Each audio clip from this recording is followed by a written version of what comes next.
you? Jai Swaminarayan to all of you and welcome to my channel Biology by Siddharth Sir. Audio Jungle.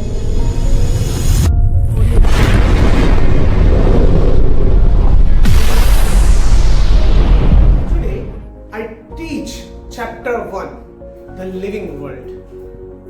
पिछले lecture में हमने इसके बारे में बात की थी थोड़ी बहुत कि हम 11th में लिविंग वर्ल्ड और लिविंग ऑर्गेनिज्म के बारे में बात करने वाले हैं। पहले हम लिविंग वर्ल्ड के बारे में बात करते हैं। लिविंग वर्ल्ड, अब घर से बाहर निकलो तो आपको ऐसी कई अलग अलग जगह दिखेगी जो आपको अट्रैक्ट करेगी, आपको अपने तरफ खींचेगी और आपको कुछ नया भी लगेगा।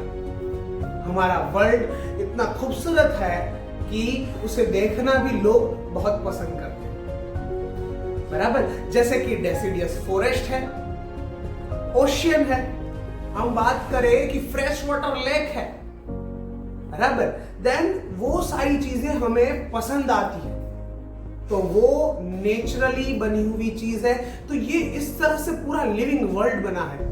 ये तो हमने ऐसी बात की कि जो जो चीजें पूरी हमारे वर्ल्ड में आजू बाजू हमें दिखती है, लेकिन उसके साथ साथ हमें बर्ड्स भी दिखते हैं, एनिमल्स भी दिखते हैं, प्लांट भी दिखते हैं, वो भी हमें देखना पसंद आता है। उसके साथ साथ हमारी ह्यूमन बॉडी की भी बात करें तो हमारी ह्यूमन बॉडी कोई ऐसी वैसी बॉडी नहीं, हम खुद जानते हैं कि हमारी बॉडी के अंदर भी स्ट्रक्चरली ऑर्गन्स की बात करें तो इतने अलग टाइप के ऑर्गन्स है कि जिनके बारे में बात करते करते एक एक टॉपिक के बारे में समझने में हम समझ ले तो एक एक टॉपिक की एक एक बुक हो, एक एक ऑर्गन की एक एक बुक बना सके, उतना सारा एक एक ऑर्गन डीपली हम समझ सकते हैं। देन हमारा ह्यूमन बॉडी इतना कॉम्प्लिकेट है तो हम सोच सकते हैं कि पूरा वर्ल्ड कितना कॉम्प्लिकेट होगा। तो ये पूरे वर्ल्ड के लिए हमें एक क्वेश्चन होगा ही होगा, व्हाट इज द लिविंग। हम कब की बात कर रहे हैं, ये लिविंग ऑर्गेनिज्म से बना है, लेकिन what is the living. Then इस क्वेश्चन को हम दो पार्ट में डिवाइड कर सकते हैं, फिलोसॉफिकल और technical. Then philosophical, Shrimad Bhagavad Gita में भगवान कृष्ण ने बता दिया है और वचनामृत में भगवान स्वामीनारायण ने भी बता दिया है कि exactly what is the living. लेकिन फिलोसॉफिकल हमारे लिए काम का अभी नहीं है, हमारे लिए काम का है टेक्निकल। हम टेक्निकल के ऊपर जाते हैं, टेक्निकल के थ्रू हम ये क्वेश्चन पूछ सकते हैं, what is the living. Then हमारा नेक्स्ट टॉपिक ही है, what is the living. Living के लिए देखें तो हम अलग अलग चीजें उसमें बोल सकते हैं, जैसे कि जो ग्रोथ करता है वो लिविंग ऑर्गेनिज्म है।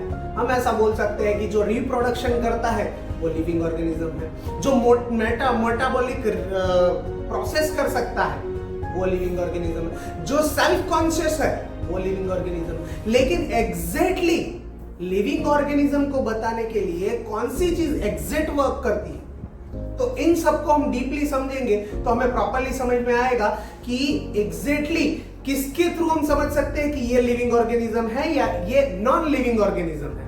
Then what is the non living organism and what is the living organism. हमारे पास ये दो डिफरेंट है, बराबर। तो इसके बारे में हम सब। Then our next topic is growth. Then what is the meaning of growth. Growth means increase of volume and quantity, या और क्वांटिटी, वॉल्यूम और क्वांटिटी। या तो वॉल्यूम बढ़े देन मीन्स ग्रोथ, और क्वांटिटी बढ़े मीन्स ग्रोथ। ओके, देन यहां पे हम समझते हैं कि एग्जैक्टली जो ये ग्रोथ है, मतलब कि ग्रोथ होता किस तरह से। तो नॉर्मली लिविंग ऑर्गेनिज्म के अंदर सेल डिवीजन से ग्रोथ होता है। Then what is the meaning of cell division, इसके बारे में आप थोड़ा बहुत प्रीवियस स्टैंडर्ड में पढ़ चुके हो, लेकिन यहां पे समझते हैं कि हमारी बॉडी पूरी सेल से बनी है। और हम अभी डिफिकल्टीज की बात कर रही थी कि हमारी बॉडी कितनी डिफिकल्ट है, कितनी कॉम्प्लिकेट है। तो हमारी बॉडी के अंदर छोटे छोटे गिने न जा सके उतने सेल्स हैं, और उन सेल्स के अंदर क्रोमोसोम्स है, न्यूक्लियस है, न्यूक्लियस के अंदर क्रोमोसोम है, और उसके ऊपर डीएनए आया हुआ है। वो एक सेल के अंदर आया हुआ डीएनए लगभग 2 मीटर जितना लंबा है। 2 मीटर मीन्स कि यहाँ मेरी उंगली से लेके ये वाला पार्ट ऐसा हम 2 टाइम करें उतना एक डीएनए है, तो इससे तो कितने डीएनए हमारे अंदर आए, देन कितनी कॉम्प्लिकेट हमारी बॉडी है। तो उसी चीज के बारे में हम बात कर रहे हैं। तो उसके अंदर जो ये सेल है, उन सेल का डिवीजन होता है टाइम टू टाइम। तो वो सेल डिवीजन होता है, उससे या तो वॉल्यूम बढ़ता है, मतलब कि हम जैसे बॉर्न हुए तो कितने थे, इतने, बराबर।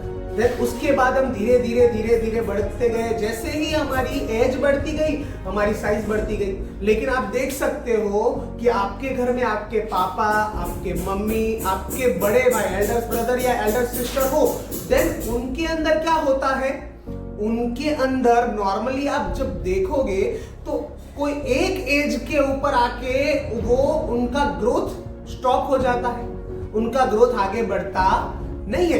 देन वही आप चीज सामने प्लांट के अंदर देखोगे तो क्या होगा कि प्लांट के अंदर जब आपने बोया था तब उसके अंदर जितना ग्रोथ बढ़ रहा था, आज भी उसका ग्रोथ उतना ही बढ़ रहा है। तो इसका मतलब क्या हुआ कि प्लांट के अंदर growth regularly life to life चालू रहता है, जहां पे एनिमल्स के अंदर वो ग्रोथ एक एज पे आके रुक जाता है, बराबर। देन ग्रोथ को अगर हम लिविंग के थ्रू ले ले कि जिसका ग्रोथ हो रहा है वो लिविंग है, तो माउंटेन का भी ग्रोथ हो रहा है कि नहीं हो रहा है। नॉर्मली माउंटेन छोटा होता है, उससे बढ़ता वो बढ़ता जा रहा है। देन उसका मतलब क्या है कि माउंटेन लिविंग है, बराबर। कोई रेत का गड्ढा पड़ा हो और वो गड्ढे के ऊपर रेत चढ़ती जाए बढ़ता जाए, तो उसका मतलब क्या हुआ कि रेत का गड्ढा लिविंग है? नहीं। तो इसका मतलब क्या हुआ कि हम ग्रोथ से लिविंग ऑर्गेनिज्म को एक्सप्लेन कर सकते नहीं है।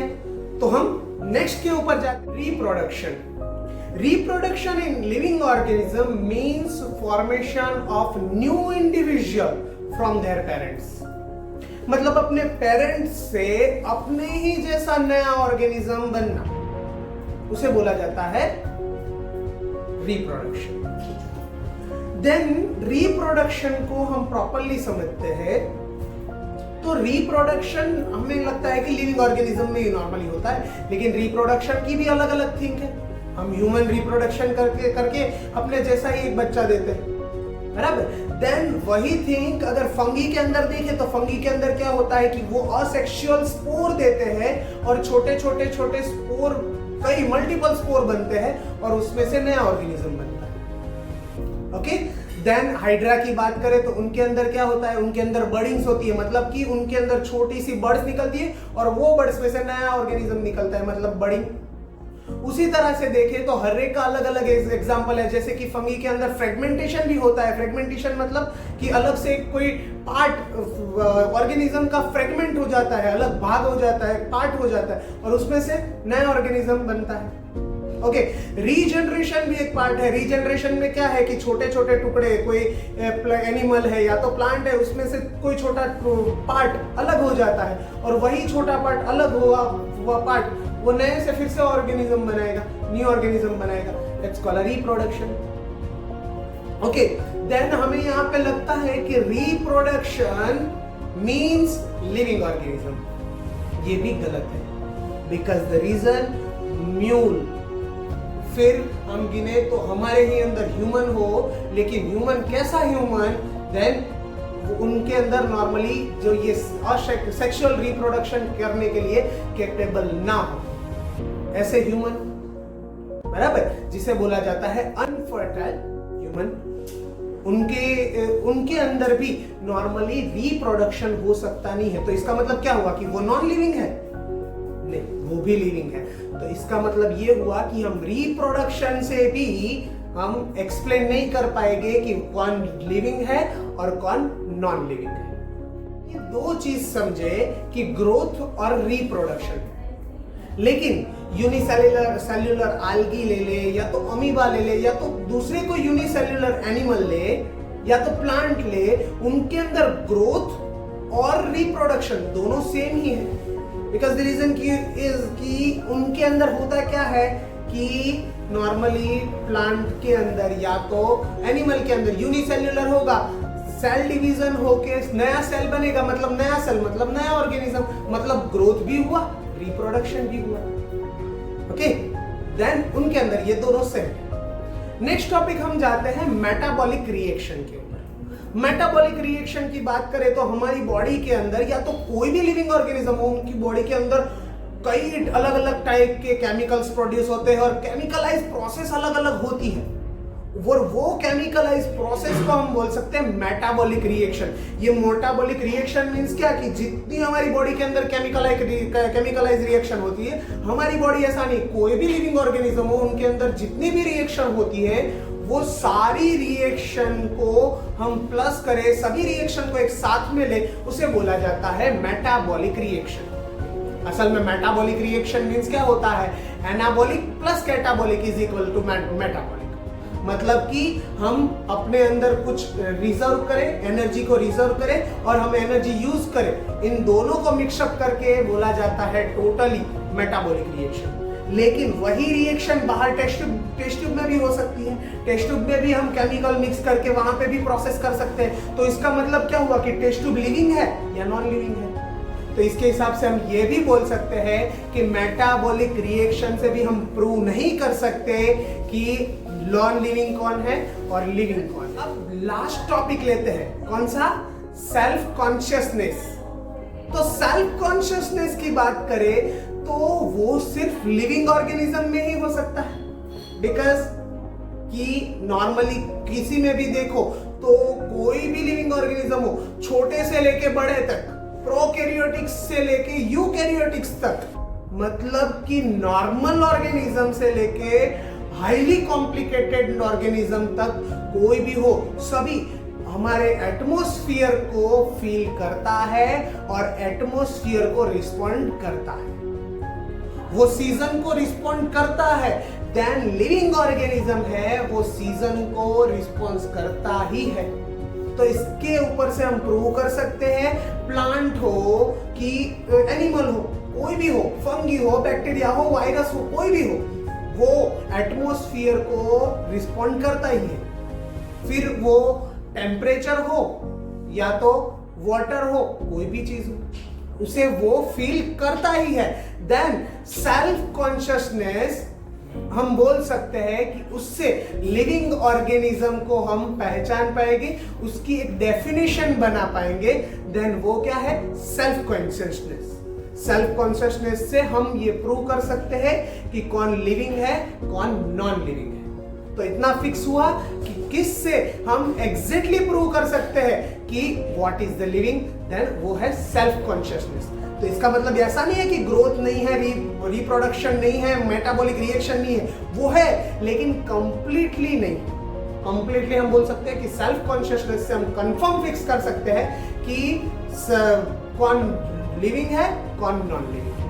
ओके, नहीं ये तो समझा कि सेल्फ कॉन्शियसनेस से हम लिविंग और नॉन लिविंग को समझ सकते हैं, लेकिन वही चीज ह्यूमन के लिए समझनी बहुत मुश्किल है। बिकॉज द रीजन इज कि ह्यूमन के अंदर ऐसा नहीं है कि ह्यूमन नॉर्मली इसी चीज के ऊपर चलता है। ह्यूमन का ब्रेन, हार्ट, लंग्स सब कुछ बंद हो, फिर भी वो मशीन के थ्रू, इन हॉस्पिटल मशीन के थ्रू वो जिंदा रह सकता है।